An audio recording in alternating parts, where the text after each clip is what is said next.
உதகை அருகே வீட்டின் மீது கார் விழுந்து விபத்திற்குள்ளானதால் பரபரப்பு ஏற்பட்டது.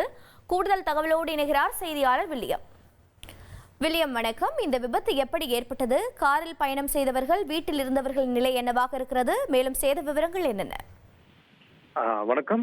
நீலகிரி மாவட்டம் உதகையிலிருந்து கேரளா மைசூர் செல்லக்கூடிய பிரதான தேசிய நெடுஞ்சாலையில் இன்று காலை ஒரு விபத்து ஏற்பட்டுள்ளது. குறிப்பாக கேரள மாநிலத்திலிருந்து 5 இளைஞர்கள் உதகையை சுற்றி பார்க்க வந்துள்ளனர்.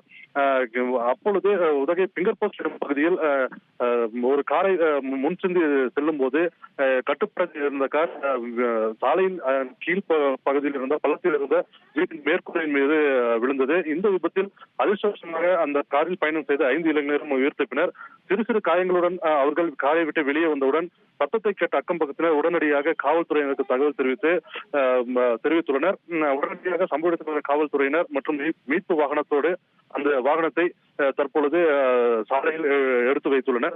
குறிப்பாக இதே சாலையில் இதற்கு முன்பாக 3 விபத்துகள் இதே போல நடந்துள்ளதால் இங்கு தடுப்புச் சுவர் அமைக்க வேண்டும் என்று அப்பகுதி மக்கள் கோரிக்கை விடுத்துள்ளனர். தகவல்களுக்கு நன்றி வில்லியம். ட்ரெண்ட ஃப்ரெண்ட் ஆக்கிக்கோங்க. தந்தி டிவியின் சப்ஸ்கிரைபர்ஸ் அண்ட் ஃபாலோவர்ஸ் குடும்பத்துல நீங்களும் இணையுங்க.